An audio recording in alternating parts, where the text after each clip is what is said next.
Hi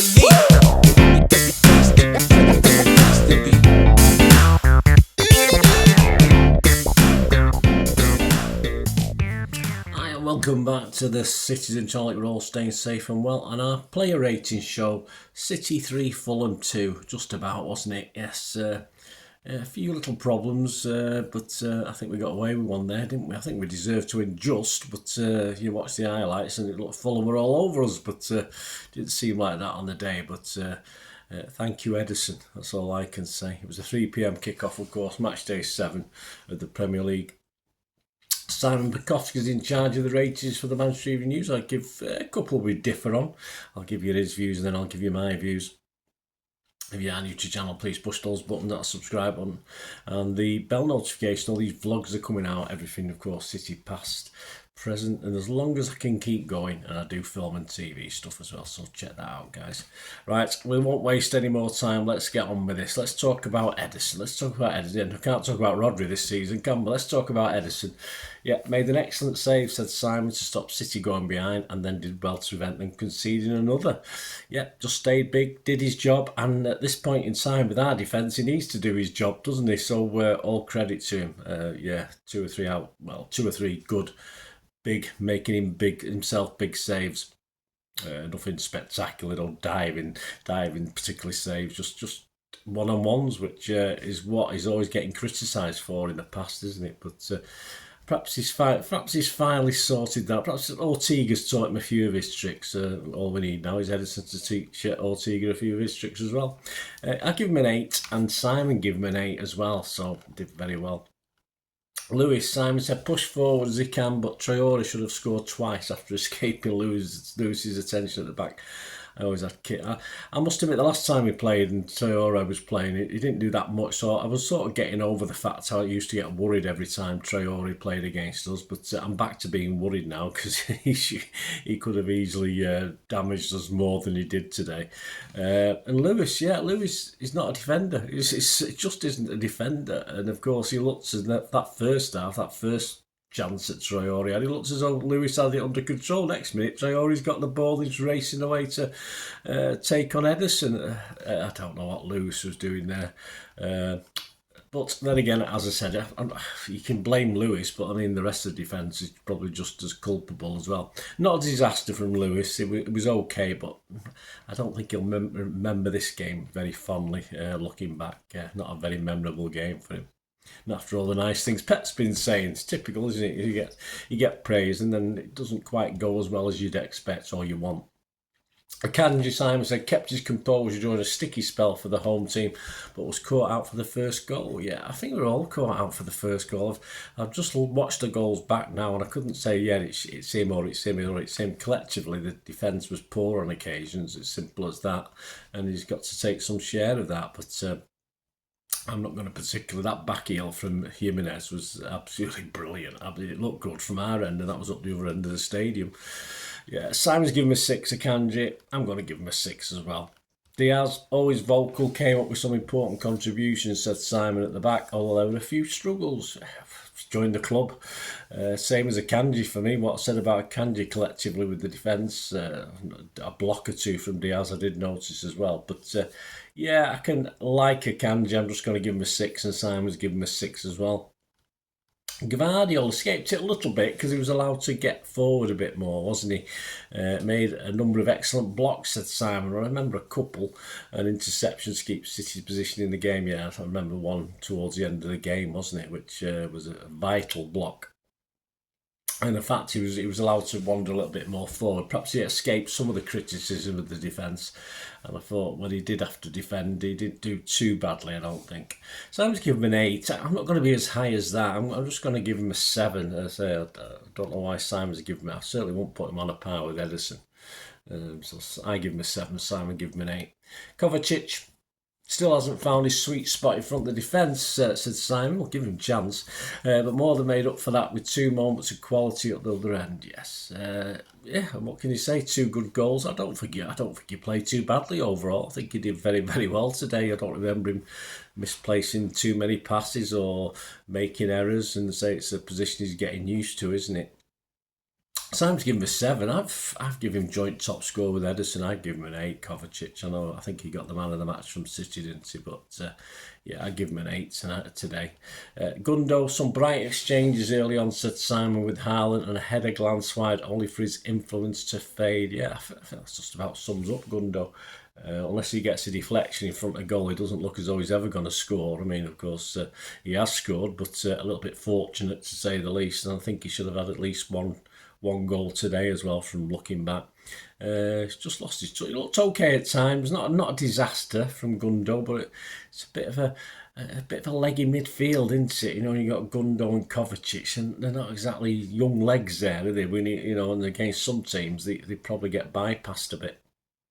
So Simon's given him a 6. Yeah, I'll have to give him a 6. Again, I'm still waiting for just that little switch and him to hit 2 year ago form, but it probably won't happen, will it?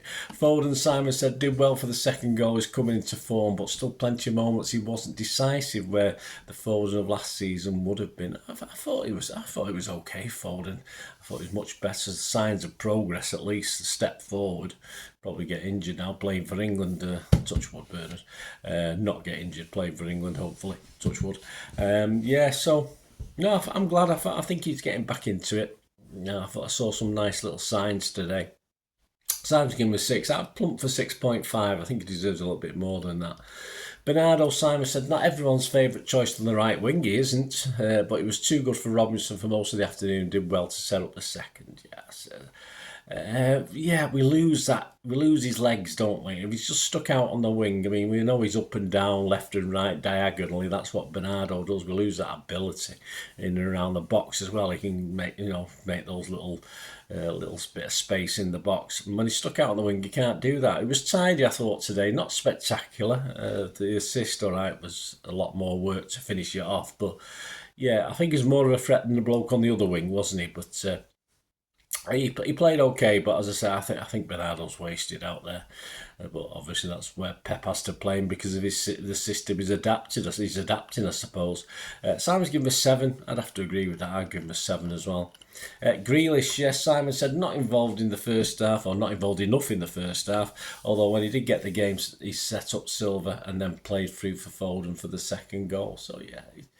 Again, I thought it was okay. I say I'd have to look back and see those two of the goals sort of came from him being involved in the build-up. But I just thought it was okay, tidy, but nothing much more than that really. And Bernardo was doing the similar sort of thing over on the other wing, but at least he was sort of seemed to take a player on every now and again. Grealish didn't, did he? Simple as that. Just okay for me. Simon's given him a 6. I give him a 6 as well. Haaland, Simon said, started brightly linking up with Foden, but never managed to be on the end of any meaningful chances. He didn't. That's probably credit to Fulham. In fairness, they probably played him very, very well. Lack of service. He perhaps could have found a little bit of space better. I think he had 1 or 2 times he might have got into a better position, but just a quiet game. So mostly credit to Fulham, I think, for keeping him quiet. He worked hard, as you'd expect. So 6 from Simon, he got a 6 from me. On to the substitutes. Walker for Akanji, he was a popular choice, wasn't he? Edison spares his blushes after Traore raced past him to being on goal, said said Simon. I mean, let's face it, what use is Walker who hasn't got his pace anymore? So we can say, really. I'm just, I keep waiting for him to just turn that switch, and all of a sudden, because we've written him off many times, haven't we, as City fans, and then he's suddenly become undroppable. We're sort of waiting for that now, and that Traore, all right, he's struggled against Traore in the past. We've seen that anyway, so he's probably not his favourite forward to play against, but I think he had a yard on him, didn't he? Ended up about being a yard and a half behind. For that chance that Edison had to save. As I said, Walker's not much use to you. He hasn't got his pace, has he? Let's be honest about it. Yeah, he was on for over half an hour, so Simon's given him a 5.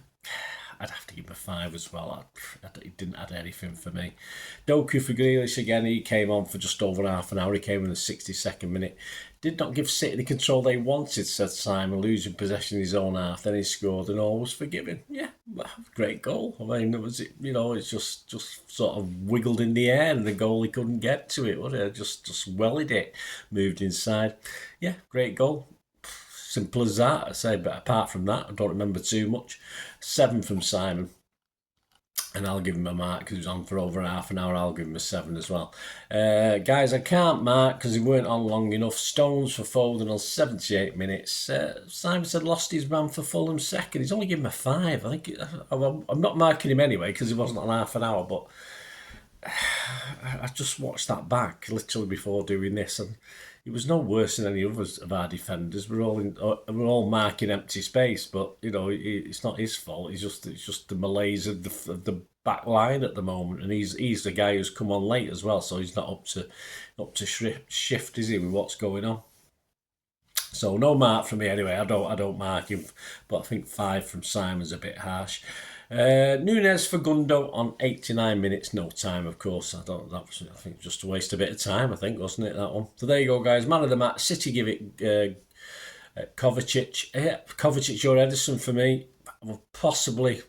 Yeah, can they share it? All right, I'll say they share it. If you put a gun to my head, I probably would just give it Kovacic because Edison did very, very well, but he did stuff that we expect a goalkeeper to get his angles correct, make sure he stays big. And part of it was the finishing wasn't great as well. I think it's a bit of both there. Good play from Edison, but I think the strikers, mainly Traore, wasn't it? Who just not quite the right finish, in fairness. So I'll go for Kovacic just from Edison. So there you go, guys. Let me know your thoughts. Anyone stood out or didn't stand out to you? Your ratings, your man of the match. Be great to hear from you. Of course, out soon will be the story of the game. So stay tuned for that. That's coming out very, very soon. And of course, over the international break, there will loads of City history vlogs. There's a special on Sir Howard Bernstein as well, of course, with City doing that little tribute for the Arsenal game. There's a 2-part special coming up as well over the international break, and lots of other stuff as well. So join me, guys, until we meet again, hopefully very soon. As I say, keep your eyes out for Story of the Game. I've only one thing to say. Everyone, please stay safe, especially you Blues, and come on, City. Bye for now.